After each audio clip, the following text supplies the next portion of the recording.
दीदी का एक भाषण सुन रहा था। वो यहां के बहुमत समाज को डरा रही थी, अगर टीएमसी नहीं होगी तो बहुमत समाज का अस्तित्व नहीं होगा।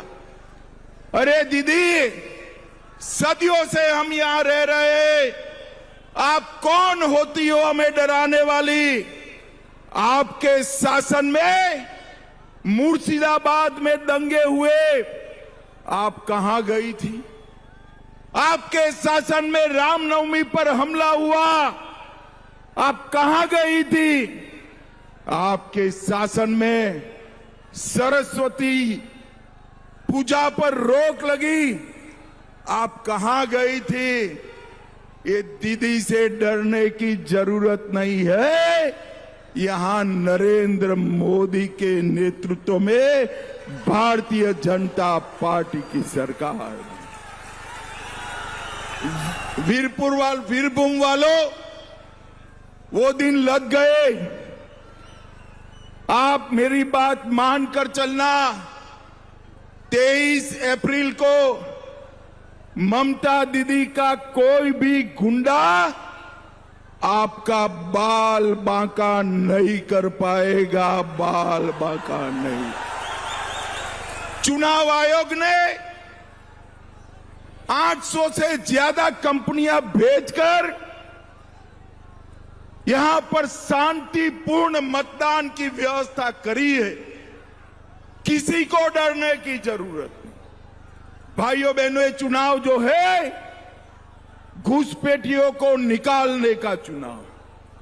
वीरभूम वालों, मयूरेश्वर वालों, मुझे बताओ, घुसपैठियों को निकालना चाहिए या नहीं निकालना चाहिए?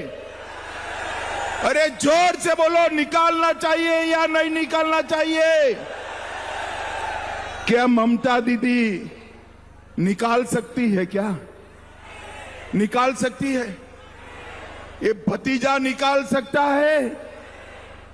ये तो बीएसएफ को बाढ़ लगाने के लिए भूमि भी नहीं देते हैं।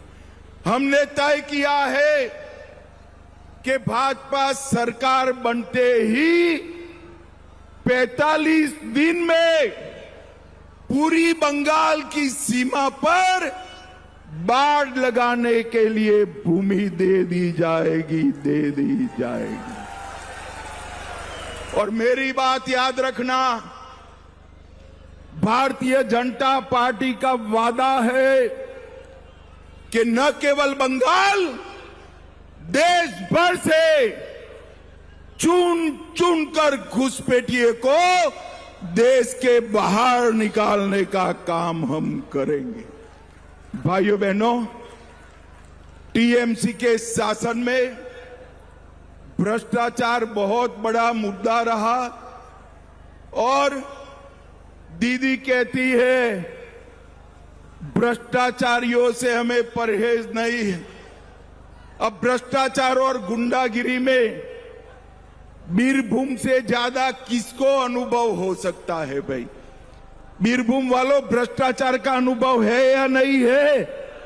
जोर से बोलो, है या नहीं है? मैं एक के बाद एक घोटाला बोलता हूं। मैं पूछूंगा, एक किसने किया? आप सहमत है तो बताइएगा। ममता दीदी ने किया। कैश फॉर क्वेरी घोटाला किसने किया? जोर से बोलो, किसने किया? 26,000 शिक्षकों की भर्ती में घोटाला किसने किया? एसएससी घोटाला किसने किया?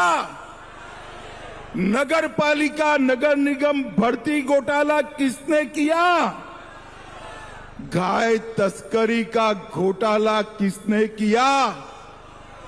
पीडीपी का राशन घोटाला, मनरेगा घोटाला, पीएम आवास में घोटाला, इन्होंने घोटाले कर कर बंगाल की जनता के 5,000 करोड़ रुपया चाऊ करा है। और ममता दीदी समझती है कि पैसा चाऊ हो गया।